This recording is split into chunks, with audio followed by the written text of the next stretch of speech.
Welcome in. Come on in, folks. Come on in. Let's have the show that we deserve. Let us have the show that we deserve, right? It is so awesome that we cannot take a break. We do not take a break. Sometimes we have to. Just as we did in the last couple of days, right?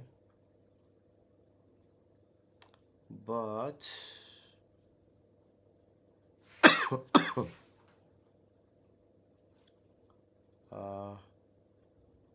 here we go. 187th episode, 187th.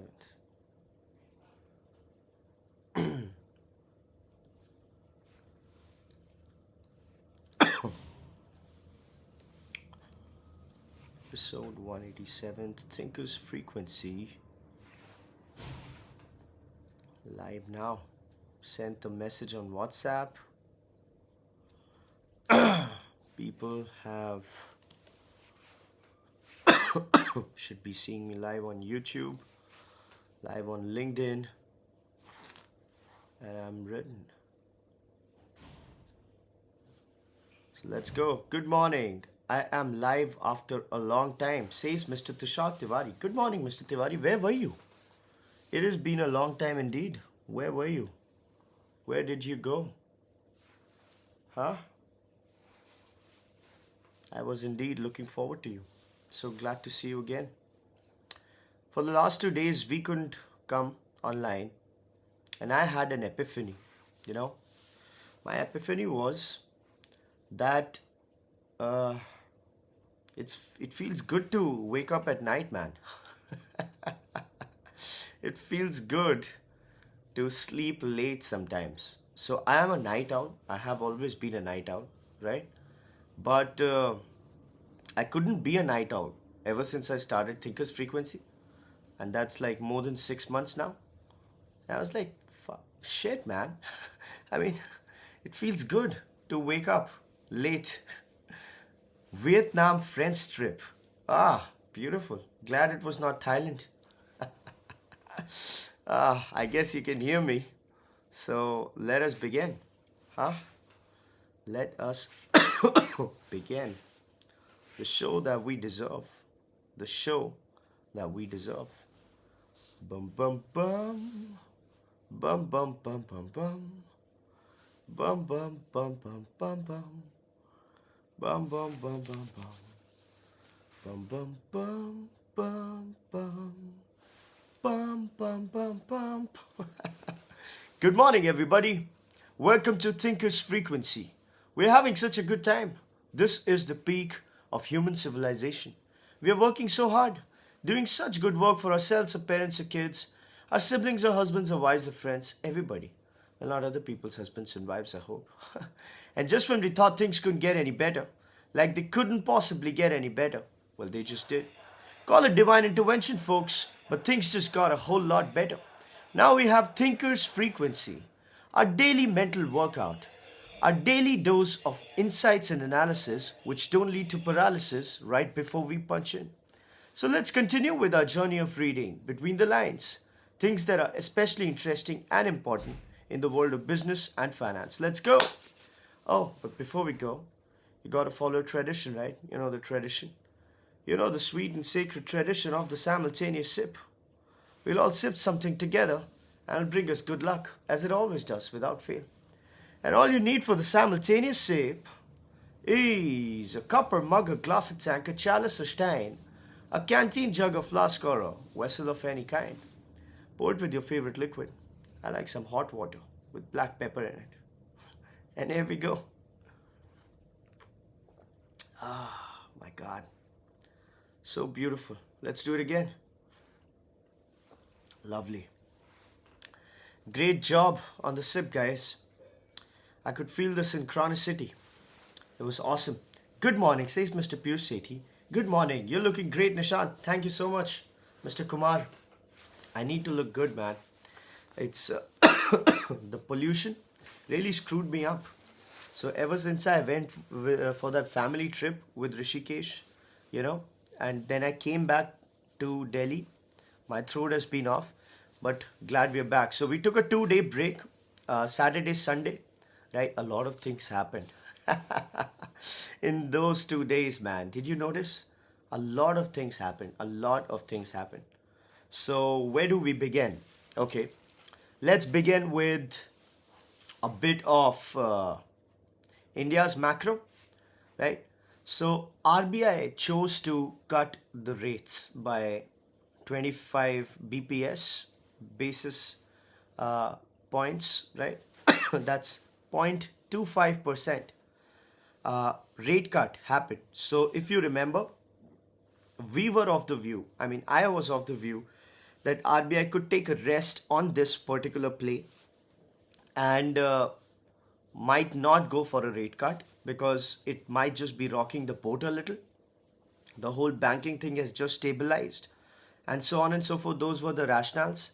But RBI essentially went ahead with the rate cut. So that happened. Now that has led to a lot of rigmarole, of course. You know, whenever a rate cut happens, the bond prices move, right? The deposit rates need to move. The liquidity of the system needs to be very tight because for the rates to actually transmit, the banks need to have proper liquidity, right? So at this moment, banks have somewhere around 1.6 lakh crores or something of that sort. They need much more liquidity.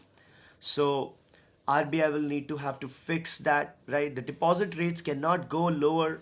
You know, the deposit rate might just go like 10 BPS lower because they're already very low and they're competing with mutual funds, equities, and a lot of other places for money, right? And if the lower deposit rates, if the deposit rates go too low, right, again it'll lead to a difficulty when it comes to the liquidity management for for the banks, because right now the NDTL is about zero point 0.6, zero point 0.8, something of that sort. It needs to be 1%. NDTL is, of course, you know, the adequacy ratio. It needs to be there. So a lot of things have happened. The bonds, they seem that it's going to take banking some time till, the whole rate cut transmission sort of smoothens out. Now people are saying that after this particular rate cut, we won't have any further rate cut, even though there is scope for another 25 BPS of rate cut from RBI, because, you know, we have some room. Why did they choose that? Of course, you know, we have no inflation. We are a growth driven economy. We are growing even now. Right, there are some problems, but we are looking good. So probably that was their rationale when it comes to the whole range. But of course, there is also the currency trouble that is happening when it comes to India, because India is touching 90, right? If the trade deal doesn't happen, we might just be going for 91, right?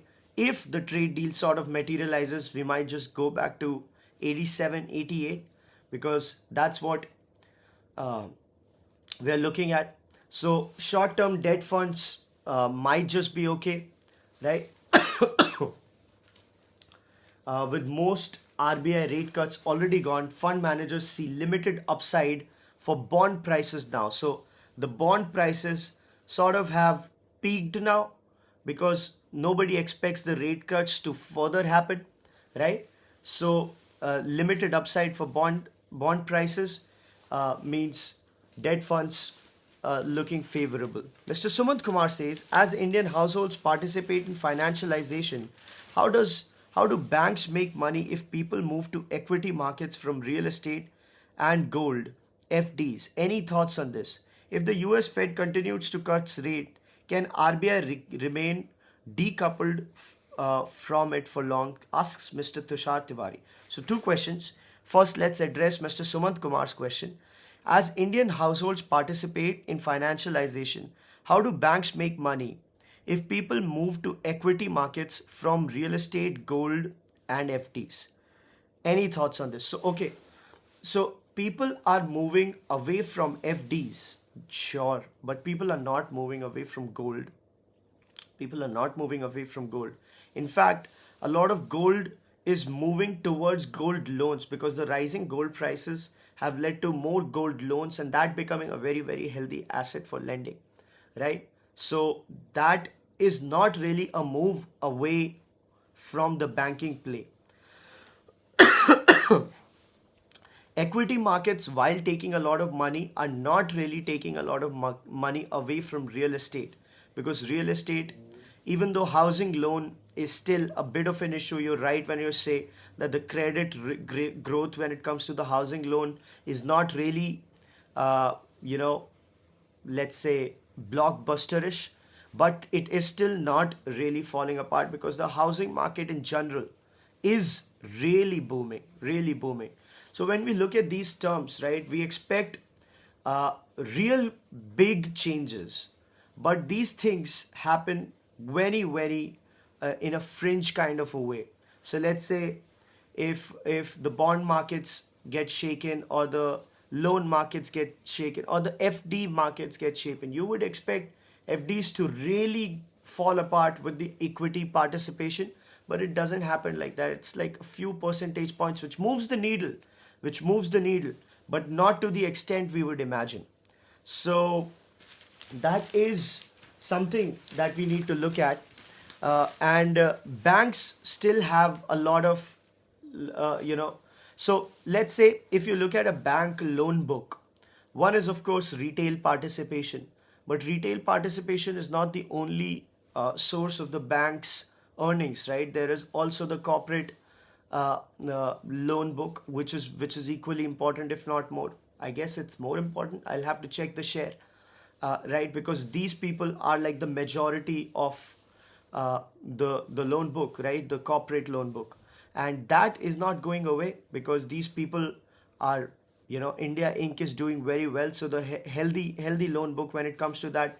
Then there's also a lot of banking health depends on the kind of provisioning that the banks do, the kind of health when it comes to their loan adequacy ratios, and what kind of loans they're giving away. Are those loans bad? How many of those loans are turning bad, and so on and so forth. So that is also pretty healthy, right? So banks, so to speak, have so much going on for them that these little things, while looking good, looking big, don't really move the needle too much, right? But that is for sure. What is 100% sure is that banks are gonna suffer now that the rate cuts have been reduced. That is pretty clear. So it's gonna come back again in that cycle of net interest margins and so on and so forth, and that is not gonna be healthy for banks. So whatever recovery we were expecting of banks, right, in this particular quarter and the quarters thereafter, it's gonna get shaken to a degree. So now we're gonna have to wait a while, another quarter or couple of quarters for it to actually take on. Coming to Mr. Tiwari's question, if the US Fed continues to cut rate, can RBI maintain decoupled from it longer? So RBI's rate cuts decoupled from US rate cuts. So RBI's rate cuts are not really dependent on the Fed rate cut, because that is a different cycle. What we are trying to solve is a very different thing. What they are trying to solve is a very different thing, and it is very much decoupled. If you notice, so for a year, for this calendar year, India has cut rates worth 1.25%, right? Counting this one as well. Where did the Fed stand as far as that is concerned? Right, it has not cut those many rates, of course. So RBI has its own trajectory when it comes to dealing with the rate cut scenario. So that is very true. It works, and I hope I have covered that. So another question, Mr. Sijal Matre asks, "Hey, I'm going through tinnitus Will you help me with medication? Oh, I've already shared everything there is to tinnitus on the videos that that you're referring to, the videos that introduced you to me. They have all the information about medication. They have all the information about what you've got to do to deal with the situation. Please refer to that information. I hope you feel better, right? Please take care. So that was RBI. A lot of rigmarole now going to happen, right? With RBI interest rates cutting interest in the past years, fund managers believe a bulk of easing is over. This means bond prices may not rise meaningfully from here. While the market does not completely rule out one more 25 basis point cut, fund managers believe central bank has already used all of its room, which I agree with, which I totally agree with. So that is going on with RBI. When it comes to the banking health, I gave you an idea about what's going to happen. These ideas were not new, right? So if you look at RBI looking at injecting 2 lakh crore to let the rates transmit, we talked about this. I told you about this, right? And banks unlikely to reduce deposit rates despite RBI easing. Now, if banks are unlikely to reduce deposit rates and the injection of liquidity leads to rate cuts when it comes to the lending rates, which is further going to hurt the net interest margin play, right? So banking recovery essentially is sort of delayed. So that's what's happening. Deposit rates have already come down, and from our perspective, we also want to take care of the interest of our depositors. Of course, our asset liability committee will meet and decide, but the scope of further reduction in deposit rates is limited, right? So that is what's going on. On the lending side, fresh loans have dropped 76 basis points from 8.65%, while outstanding rates 9.24%. So that's what's going on with liquidity rise, right? NDTL, net demand and time liabilities. That's what. So currently we are at about 0.8%, right? It needs to be at a comfortable level of 1%. So banks need liquidity. We've talked about this. So let's move forward, right?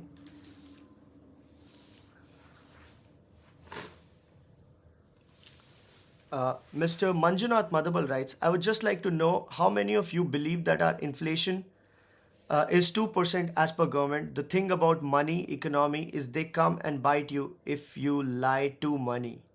Well, I definitely believe it is 2%. And it's not just belief, because I can actually, confirm the calculations. So it's very simple. If you think, if you want to check what is the inflation, right? And if it is the true picture, what you do is just look at what they are measuring. And when you look at what they're measuring, just go and check the market prices vis-a-vis what they were like 5 years ago or 1 year ago or 2 years ago, right? Now, why is inflation 2%? Because of this consumer price basket, right? Food has a very, very high role to play. Food prices play a major role when it comes to measurement of inflation. Now you might think, oh, food is not much of an expense for me.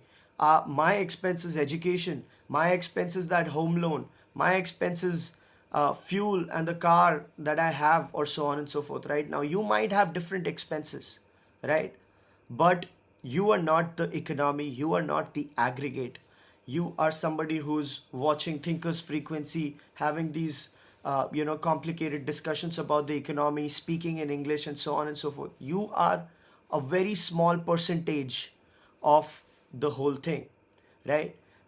So if you look at inflation, you've got to look at an aggregate population and their basket, and their what's the constitution of that basket and how that constitution is responding to the price rise. And you would be able to confirm what is the inflation price. So it is what it is, right? A lot of people think that the government data is wrong about inflation, but it's easily verifiable. You'll have to sit down with a calculator for like 3 hours, and then you'll be able to confirm. Now, it might be true, and it is definitely true, that things differ from people to people, right? like the 0.1%, 1%, 5% of the people might just be very, very away from the realities of the rest of the nation. Doesn't make the data incorrect. Doesn't make the data incorrect. Mr. Sumanth Kumar says medical bills, education and healthcare inflation could be more than 10%. So I have the data point on that, Mr. Sumanth Kumar. The inflationary rise in healthcare is 9.6%, not 10%, 9.6%. Education, not so much. Not so. So that's what's going on with inflation, right? And those particular baskets are very easily verifiable. So that's what's going on. We've talked about it, right? Analysts say net interest margins were on the amend will also remain under pressure for longer. The latest cut means margins improvement has delayed. We now expect bank margins to stabilize only by the fourth quarter of the fiscal year, improve only from the first quarter of the next fiscal year onwards. So pretty much what I've told you. Very, very solid, right? Good, deep-end analysis. Speaking of deep-end analysis, folks, I wrote an article. Firstly, how many of you watched Dhurandhar? Did any of you watch Dhurandhar, the movie? So it is quite a movie, right? Quite a spectacle. One of those mainstream Bollywood movies who are mainstream but have pretty terrific art value. So I wrote an article about Dhurandhar, right? And I wrote on how the economics of films have such a big underlying issue, right? And I pointed out that issue is primarily the star payment. So if you look at Dhurandhar's budget, right, the movie budget, it's 250 crores, approximately 250. Some reports here and there say different things. Some reports are saying that 250 crores is the budget of the entire part 1 and part 2, but it's 250 crores for now. People are saying that it's just part 1 which is 250 crores, and out of the 140 crores was the production budget, 110 crores was like the P&A, right? Print and advertising. So 140 crores, out of 140 crores, about 50 crores went to the star, right? And that's what I wrote in my huge article, that even if the movie makes like 600 crores at the box office, right, it's gonna get like 300 crores because 50% of the box office goes to the theaters. So 300 crores at an investment of 250 crores is just 50 crore net. And then comes streaming rights and so on and so forth, which is hardly anything, right? So it's not much of an investment because the cost structure has like 30%, over 30% for just one actor. So that was the point. A lot of people came in response to that and said that is not how it works. Movies recover most of their money by streaming rights, by music rights, and so on and so forth. And I want to clarify that is not the case at all. That is a big, big misconception if you think that movies are such a stable business that even with the foot out of your door, you're gonna cover everything by music rights, by streaming rights, by television rights, and so on and so forth. First of all, television rights and satellite rights are mostly dead, right? They don't make the money they used to. It's over for them because of the rise of the OTT. And secondly, OTTs greatly depend on the box office performance of the particular movie. So it is not that you're gonna get like 30 crores coming in from OTTs even before your movie has like proven to be a dud at the box office, or your music rights 15-20 crores. That is a joke. So a lot of this information is coming from an interview which Mr. Karan Johar did a year ago, where he outlined the whole mechanics of the film industry. And he said, let's say I'm making a movie at 75 crores and I have a P&A of 25 crores, right? I can be in the green if I get 15 crores from music, 25 crores from OTT, and some 20 crores from satellite, and so on and so forth. So I'm making somewhere around 60 crores on a budget of 75 crores plus 100. And then, even if I make 40 crores at the box office, 22 crores comes to me. I could be in the green. He gave a paper napkin, a bad, incomplete view of the situation. First of all, no movie like a real blockbuster kind of a real mainstream movie gets made at that amount. So it was a wrong example, basis which people have come to believe that cinema is such a predictable industry, that's such a nice industry, that you make a shit movie and you're in the green even before coming to the theaters. That is as far from truth as possible, folks. If this was the case, Dharma wouldn't have gotten a fire sale kind of a valuation. So Dharma got 50% acquired, right, from a private equity play. It wouldn't have been right for if this was the nature of the film industry, right, it wouldn't have gotten sold at a fire sale valuation. So let's be clear. OTTs, not OTTs, theaters make the bulk of where the money comes from when it comes to movies, right? And if that goes away, everything goes away, right? Mr. Rajat Mittal says hyperinflated costs could also be for tax evasion purposes. Okay, that is a perspective, that maybe these people are inflating budgets for off movies to literally park black money, right? Basically, a lot of wrong money coming in and going to films to make it white, and then whatever you lose is basically whatever you lose, right? So maybe it's a money laundering operation. Well, I can't comment on that, so I won't say, right, because I can't confirm or deny it, right? So I'll take those numbers at face value. So if these companies are literally reporting those numbers, the budget numbers and so on and so forth, I'll take them at face value, and basis those numbers, this is the truth of the film industry, and sort of gets validated with the private equity treatment of these companies. Like Dharma got acquired, Madak got acquired, and so on and so forth, and very, very low valuations. Speaking of acquisitions and the entertainment industry, folks, Netflix acquired Warner Brothers, $82 billion, right?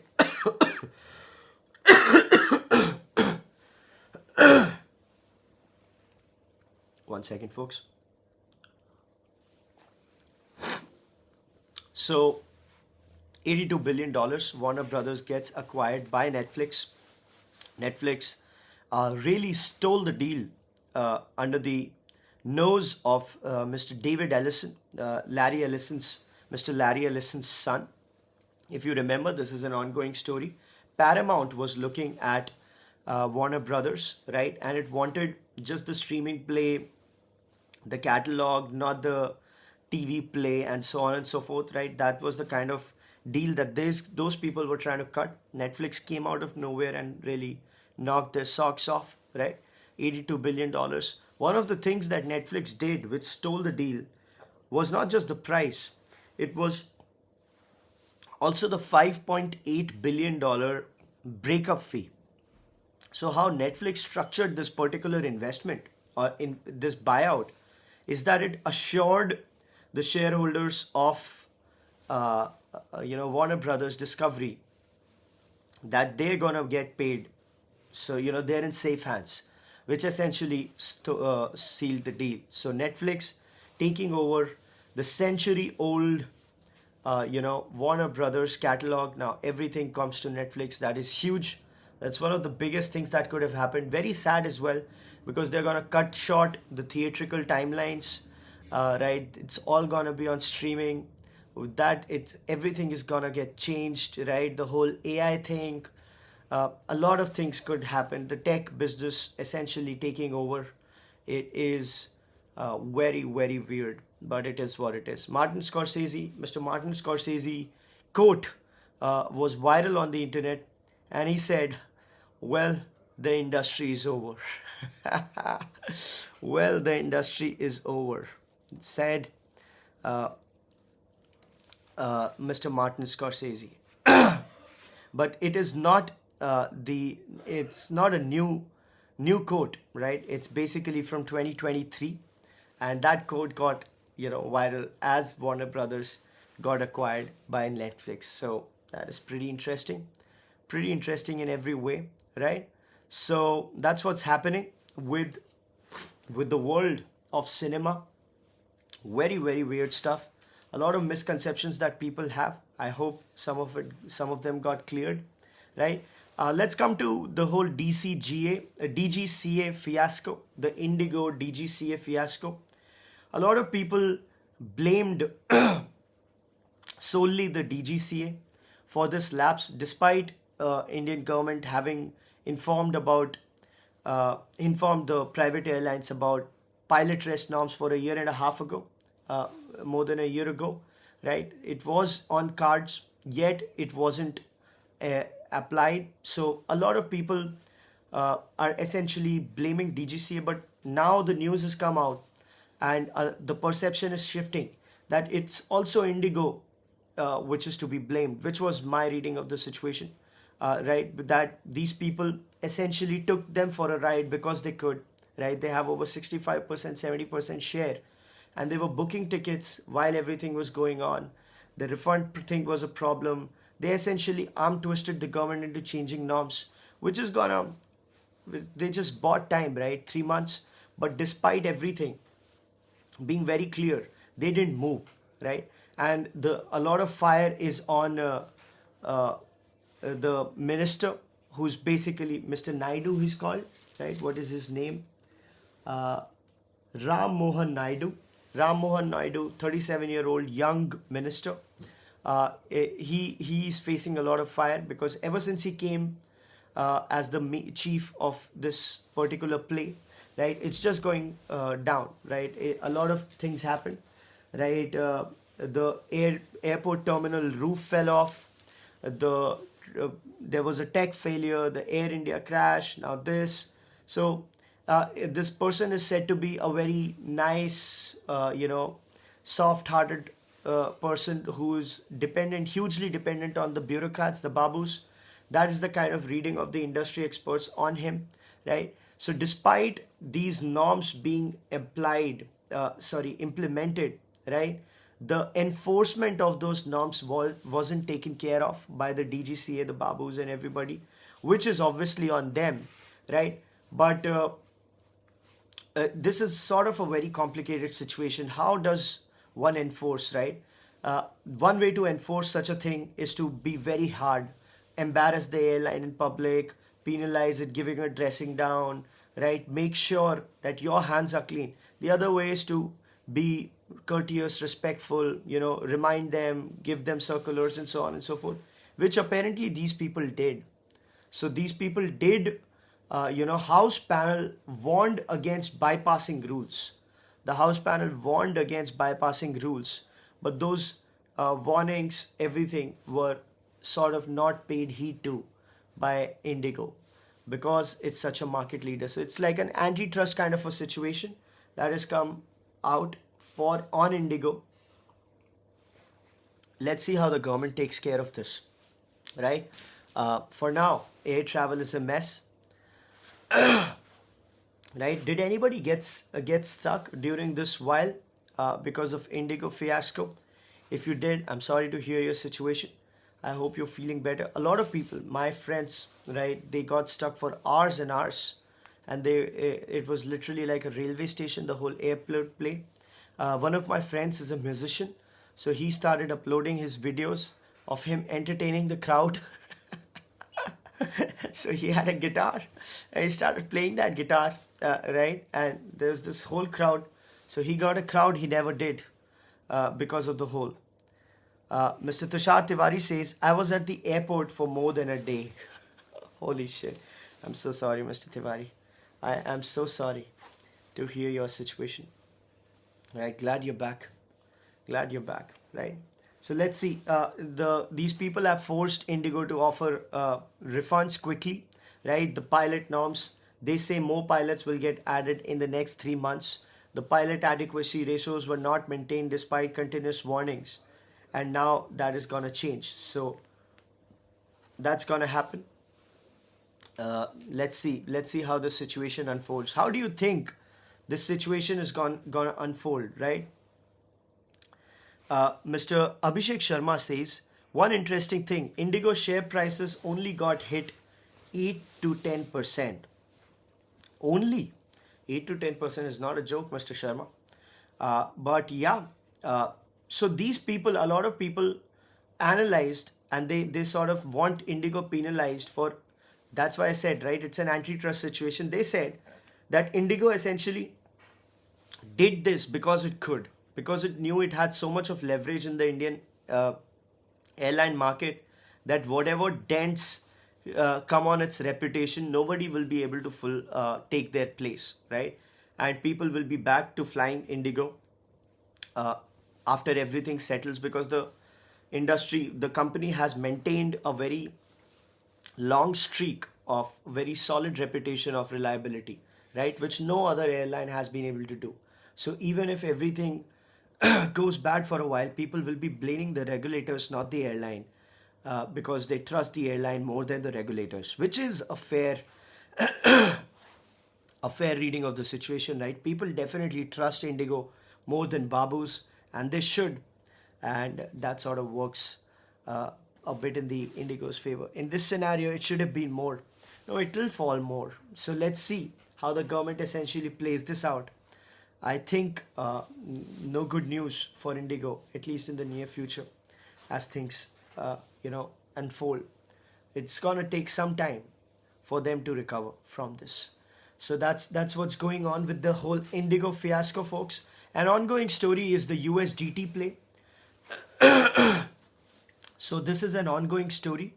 If you remember, people from the Gulf, right, UAE, UK, USA, were looking at sending money, right, instead of bank transfers, the whole remittances and so on and so forth, right? Uh, uh, they, instead of bank transfers, they were going with crypto. So they were using the USDT play. Why USDT? Because it had some premium when it came to the home market, some 5% premium, right? So when they were sending this money, the dealers split that 5% with the consumer. So the consumer gained 2.5%, the dealer made more money, right? So that was the situation with USDT, the stable coin play.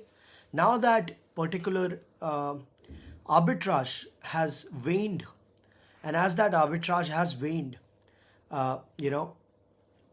it's not happening anymore. So that is a bit of an issue. Fall in premium could be temporary.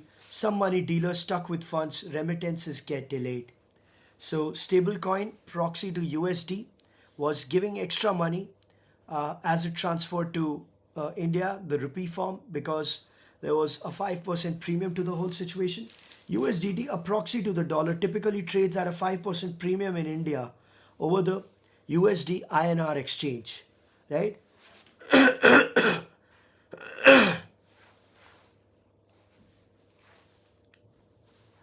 In the countries where crypto is traded freely, that premium doesn't exist. In India, it does exist, and so that premium was leading to a lot of good news. Not so much anymore. Not so much anymore, folks. So that's what's going on. A very interesting story, right? We talked about this. If you remember, we followed this. So a lot of the stories, even the Indigo story, if you've been watching Thinkers Frequency, you would know how many times we said the pilot adequacy norms, right? Right after Air India situation, we talked about pilot fatigue norms, pilot rest norms, pilot fatigue, pilot rest norms, and so on and so forth. How the whole ministry was checking if the airlines were giving those things, right, to the fray. And that sort of compounds and becomes what it is. Not saying that we predicted the Indigo fiasco. We cannot claim. But we did say that November 1 is when these norms hit. And let's see how that functions. So we assumed, like everybody else, like the DGCA, like the regulators, like the ministry, that these people must have been on it, but they weren't, right? So a lot of stories are developing, and that's the beauty. If you can watch those stories carefully, right, it becomes easier and more accurate when it comes to predictions. So that's what's happening, folks. Let's move forward. What else happened? Right, these were I forgot to tell you, folks. Sorry for the haphazard pacing, not the pacing, but the arrangement of it. Nvidia's interview, Mr. Jensen Huang gave an interview at Joe Rogan, right? And in that interview, he said a lot of things. But ever since that interview, pessimism around Nvidia and OpenAI has sort of grown up. So Dr. Michael Burry is on fire. He's amongst the top 3 finance writers on Substack now. He's sharing gold, right? He's spinning gold, absolute gold. We talked about his podcast with Mr. Michael Lewis, right? That was amazing. We're not going to discuss it again. But he has said what Twitter analyst said, right? Just Dario, that where are the 6 million black whales? It's an inflated thing, right? So Nvidia is clearly cooking the books because nobody knows where those 6 million GPUs are, which Nvidia seems to have or claims to have sold, right? The books don't write. So the math isn't working out. Also, Mr. Jensen Huang essentially exposed himself. He said, I read thousands of emails, several thousand emails every day. Several thousand emails every day, he said. So people started mocking him.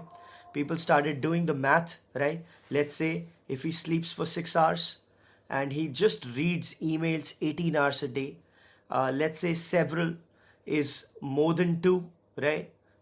It's 3,000. Some cases they calculated with 2,000. 2,000 mails spread over 18 hours a day. Let's say 20 hours a day. You get about 100 mails an hour, right? 2020, I guess that works out, right? Yeah, 100 mails an hour.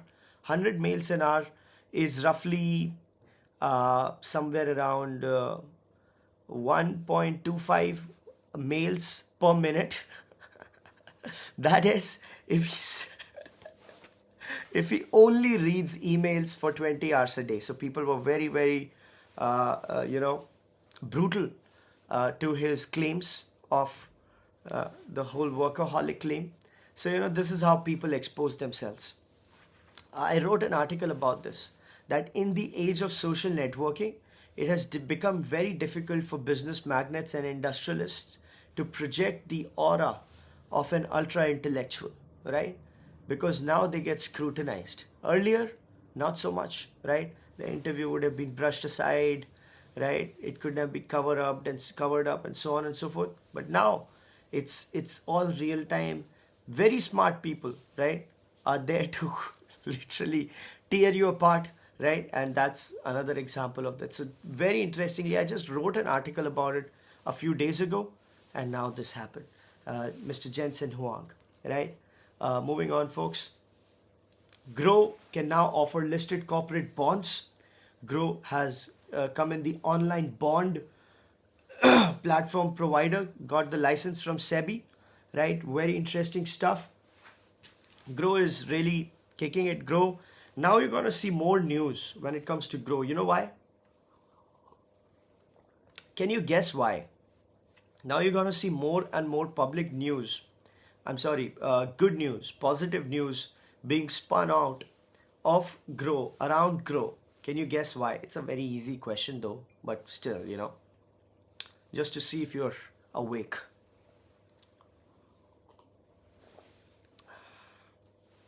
Come on, folks. Come on.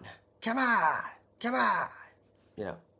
was a Family Guy impression.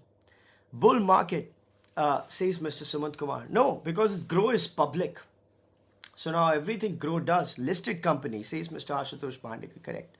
Mr. Ashutosh Bandekar is right. It's a listed company now, right? So now everything it's gonna do, it's gonna be very, very coordinated and served in a very different kind of a basket, right? Because this is gonna affect a lot of things. So now everybody's gonna talk about how hedged they are, right? How their lending business, essentially the margin trading facility and so on and so forth, it's complementing broking. So a lot of news is going to come out because it is a listed play, right? And that's what you've got to do to keep your share price alive. That's why listing becomes such a big hassle, right? Because with a listed company, you lose the benefits of being are very nice and nimble private corporations. Any thoughts on MTF? Asks Mr. Sumanth Kumar. What kind of thoughts do you need, Mr. Sumanth Kumar, on MTF? MTF is a usual play, all brokerages provide it, and it's a very good way to earn money, of course. It works directly in direct proportionality to the broking business, because MTF, goes towards the trades and so on and so forth. So it's a pretty standard play. Let's move on, folks. Do you think it's beneficial for retail investors? Oh, that I am 100% against, right? So whoever trades on margin, the leverage, they basically gets their pants out, right, up in public, and that's never a good idea. As Mr. Warren Buffett says, leverage is the ultimate killer. Leverage is definitely the ultimate killer, right? So levered trades, they are the reason why everybody loses money in the retail market. So if you think 98% of retail investors don't make money, cannot beat the FDs, right? 98% of retail investors in the stock market cannot beat the FDs, right? Why? Because a lot of, it's very hard, firstly. Secondly, it's timing the market. And third, it's leverage. So a lot of people who lose money, all of a sudden, they're basically going for the leverage play, right? Moving on, folks. Tata Consumer eyes Denon India biz for nutrition on its plate. Discussions at an advanced stage. Consensus on valuation seen soon. So Tata Consumers has been trying to buy a lot of consumer companies. If you remember, Tata was trying to acquire Bisleri. Then Tata was trying to acquire Haldiram's. None of those things worked out, right? But it is still acquiring. So it has acquired Kato Ram Agro brand, Soulfull, for 156 crores. Capital Foods for 5,100 crores. And Organic India for 1,900 crores. So that is Tata Consumer. Looking at the consumer play, Reliance and Tata both are going heavy on the consumer business, right? Very, very interesting. Whatever happens, Reliance seems to have gotten a better, hold on the program, because Tata's consumer play, especially the digital, didn't work out. They screwed it, right? So let's see how Tata evolves. Moving on, folks.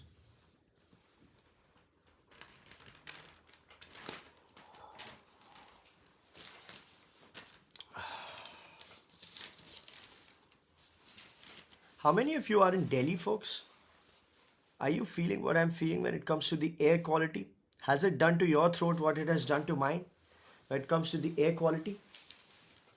No? Or is it just me? Is it just me? Moving on. We're not going to discuss geopolitics today. It's very complicated, right?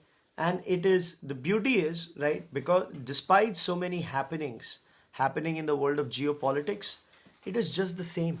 It is just the same. So Pakistan, Armenia warming up, India monitoring closely, US trying to solve the Russia thing, not being able to, Israel, Hamas say that their peace settlement is in the second phase now, and so on and so forth. So it's all over the place, just as it was. So none of it is changing. That is the big headline. And then it sort of, makes every other headline immaterial, right? I think so. Moving on. Speaking of geopolitics, a Chinese national was caught in Ladakh without the permit, right? So he got mixed up with a bunch of northeastern people and went to a Ladakh, Anybody? MSS? Does anybody suspect MSS, folks? Moving on. People, viewers of Thinkers Frequency know what MSS is, right? We've talked a lot about MSS. Not anybody, like if you ask, just do the survey sometime, ask people about CIA. Hey, do you know about CIA? They're going to be like, yeah. Do you know about RAW? Do you know about ISI? Everybody's going to be like, yes. Nobody knows about MSS, right? Which is so strange, because MSS is bigger than all of them put together.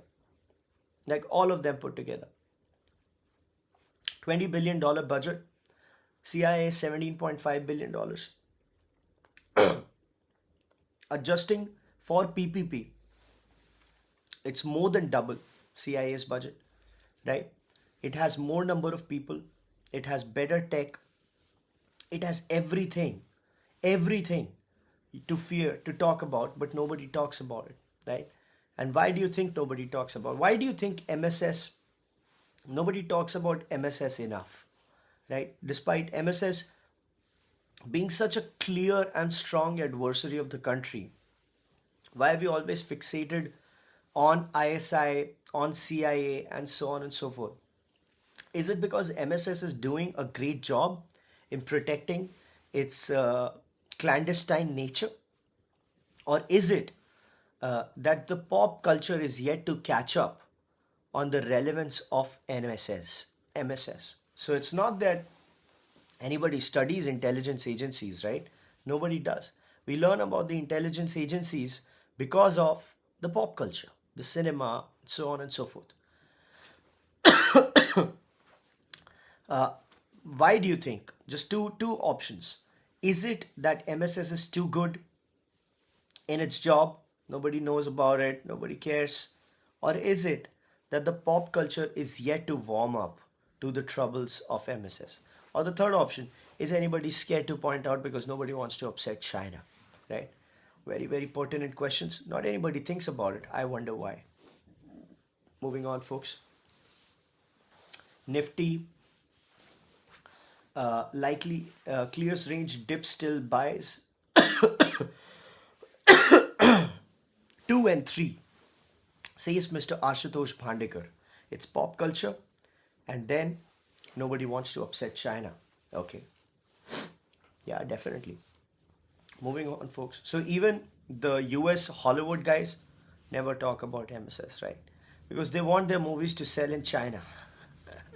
Do you know, when Quentin Tarantino released Django Unchained, they wanted him to change the movie, right? Django, was it Django or Once Upon a Time in Hollywood? One of these movies, they wanted him to edit the movie to fit the Chinese box office. And Chinese box office is huge, right? Dangal made most of its money from China. And he just refused, right? So, but most of the people of the Hollywood, right, they are very happily changing their movies to fit the Chinese audience. And that's one of the reasons, one of the bigger reasons nobody wants to upset China, because it's such a big market. Moving on, folks. Speaking of China, folks, Wall Street bets Chinese stocks will extend the $2.4 trillion rally. JP Morgan upgrades China stocks. Allspring calls it indispensable for foreign investors. So China getting heated up again. Chinese equities were looking dangerous. Chinese government's stance, right? What they did to the tech, what they did to tech industry really spooked a lot of investors. But now they're back, because all of that is like ancient history, right? When I say ancient history, it's just 2 years ago. 2 or 3 years ago, when they killed the entire tech sector, drained everybody's money, everybody was screwed. But now things are changing, and JP Morgan has given a buy rating, right? That's what's happening. One back global funds, some numbers. The MSCI China index has jumped about 30% this year, beating S&P by the most since 2016 and adding $2.4 trillion, right? The inflow was driven entirely by passive investors. Active funds managers pulled out around $15 billion. Foreign long-only funds bought in $10 billion, and so on and so forth. So Chinese markets going heavy. Nobody can do shit about it. Mr. Scott Adams, sir, pointed out a couple of years ago that the best way for America to counter China is to drive the narrative that China is bad for business. So he said that if you could just point out the narrative which says China is bad for business, you can destroy China. China is bad for business. That's all you want to focus on. China is bad for business. No more, no less, right? Why is China bad for business? This is the time when China was killing the tech industry pretty openly, right? They took out Jack Ma, killed proper industries, just like India killed real money gaming industries, right? So they were like, if China can be labeled as a bad place for business, that's it. That's gonna be the strike that everybody remembers. But unfortunately, US has not been able to pull it off. Moving on, folks.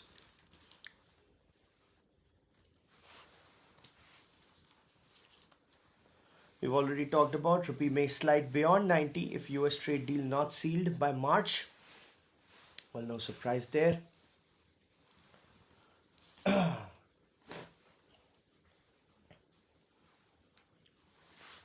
A lot of things happening, folks, when it comes to AI machine learning driving power distribution, right? A lot of claims happen that a lot of power distribution, power management will be happening through AI and machine learning. None of that has gotten applied as of now, but people are saying that it could be happening anytime soon, right?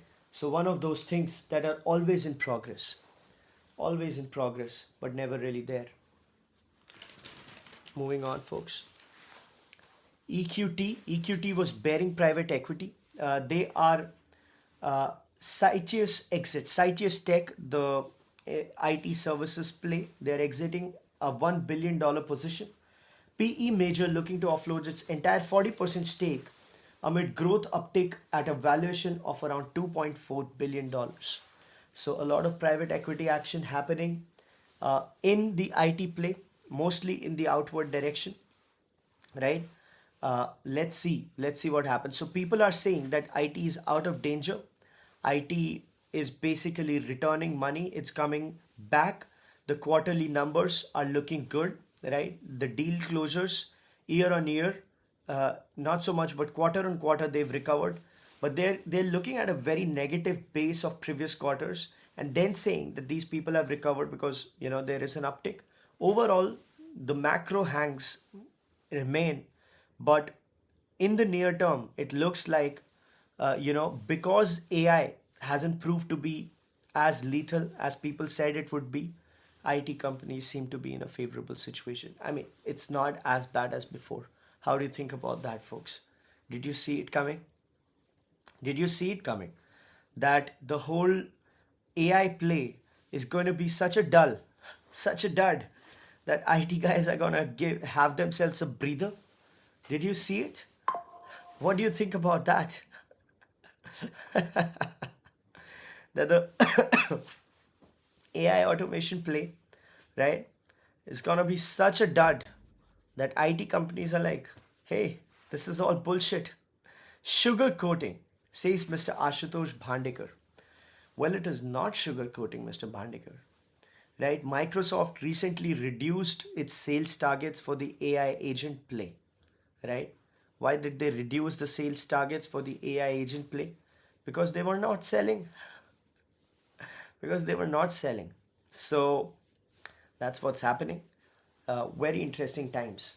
This is when that prediction flips. Right now, for a long time, we were saying that IT companies are going to be bad hands, right? And they proved to be bad hands. For 6 months, they were very bad, didn't return any money, right? Stocks were all in the toilet, and we were very good to stay away. Now, the whole thing is flipping, where OpenAI looks very fragile. The whole tech thing needs a $1 trillion public issue of OpenAI, despite the company being in the toilet. Google is looking good, right? The bet on Google looks strong. Nvidia looks very fragile. Palantir looks fragile, right? Everything related to AI looks pretty fragile. If that fragility proves to sustain itself for, let's say, a couple of years, right, IT could be positive. Although nobody should expect that AI dull will continue, because the technology is rapidly changing, rapidly evolving every 2 weeks. So the macros still hang in every way possible. It's just that the perception against AI is gaining traction. Mr. Tushar Tiwari says, If anyone has used AI agents for some tasks, they know how far are we from the productivity promised. Exactly. Mr. Tiwari is 100% right, right? When it comes to the promises that these people made around those things, right? It's just laughable what has happened. But you'll be surprised at what we ended up doing. My startup, right? The product we're gonna be out soon, and our promises are pretty much in the range of the current technological capability, and we've been able to do that very very nicely. So the test results are pretty good, everything is pretty awesome, right? And let's see how it happens. So I'll share it with you. Moving on, folks. ICC media rights in jeopardy. Geostar has pulled out. Geostar has made a lot of losses, folks. The whole ICC play was always a difficult bet. Whoever touched it essentially lost money, right? Despite the ubiquity of cricket. Now, Geostar has gone out of the fray. So, ICC is trying to get Sony and Z and everybody else to buy the rights. Nobody's interested. So the broadcaster cites heavy losses. ITC approaches Sony, Netflix, Amazon, but response lukewarm. Netflix cannot do it. Netflix has a global strategy with the whole WWE and premium entertainment, so they're not gonna enter cricket, right? Amazon might, but nothing is set in stone as of now. 25,000 crores Geostar losses provisions in 24-25. $2.4 billion ICC's ask for 26-29. 7,000 crore is the ad gap because of banning of the real money gaming apps, the Dream 11s, the Games 24/7, and so on and so forth. As soon as they went out, the whole TV play of cricket essentially went to the toilet. Geostar's effective ICC burden at $3.3 billion. So that's what's happening, folks. If you look at the numbers, I've told you the numbers, but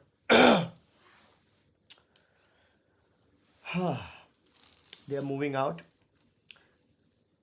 Double the provisions. Their earlier provisions, the losses which they expected were 12,000 crores, but they went up to 25,000 crores, and they want out, right?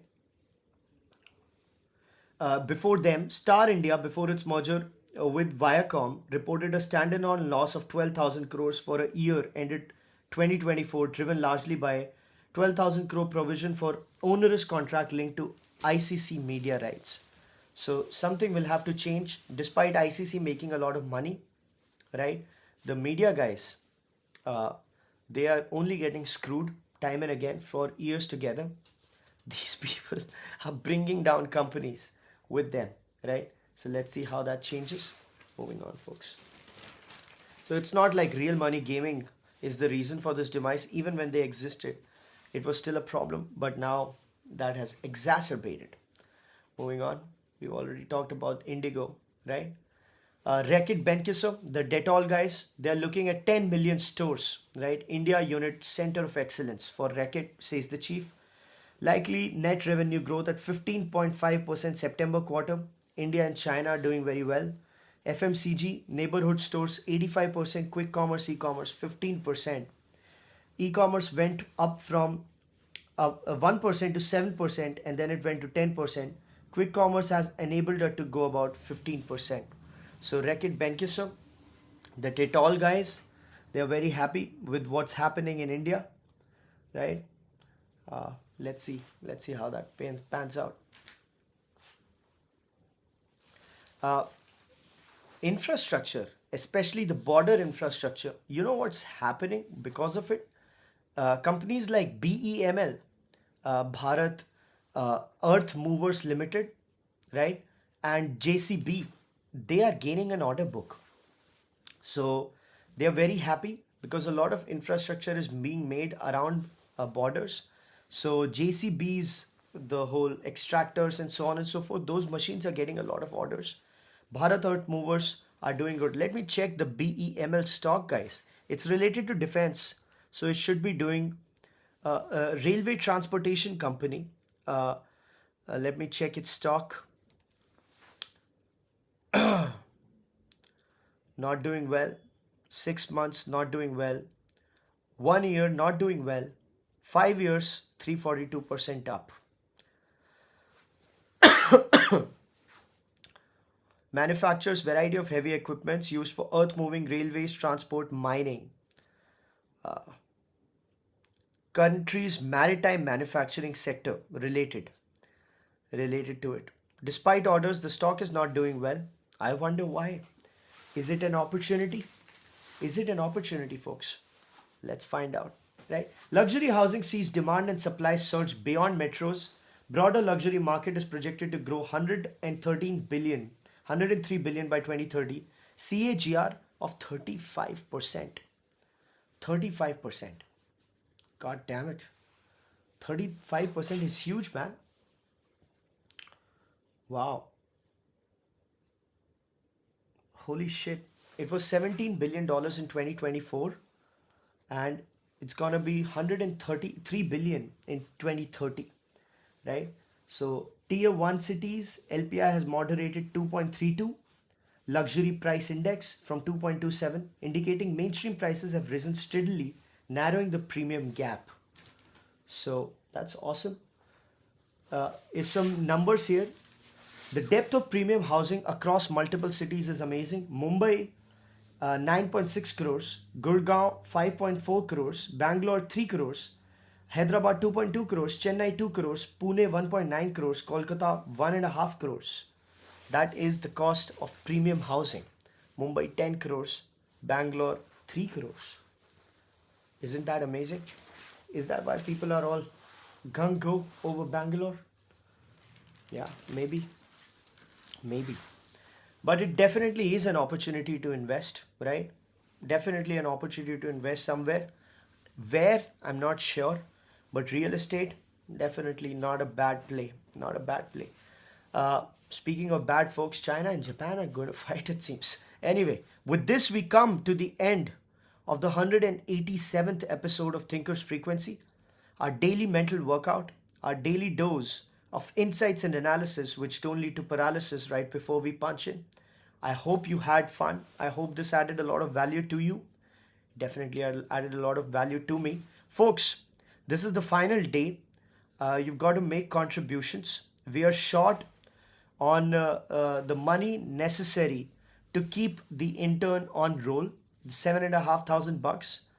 It's not even a profitable activity, but we need that intern. If we cannot get that intern, or if we cannot keep the intern, we won't be able to do it, right? We have some money left over from the last month. Last month we got some 9,700, right? If I don't remember incorrectly, and we used 7,500. So let's say we got 2,500, 2,200. This time we've already gotten Sumanth Kumar. Mr. Sumanth Kumar is a great patron. He's donated $3,000. So we are short at about what, 2.5, 3,000. But we need some reserves. So if you want this show to continue, please donate. Go to the patrons link, make donations so we can have that intern steady. I would hate to tell him to go. So let's keep it on, right? Our daily mental workout, our daily dose of insights and analysis which don't lead to paralysis right before we punch in comes to an end. It's 9:26. I wish you a beautiful day personally and professionally. And I'll see you tomorrow, same place, same time, hopefully, right? Do not forget the patron thing. Keep it steady. It's a good exercise. Yeah, that's about it. Take care. Bye-bye.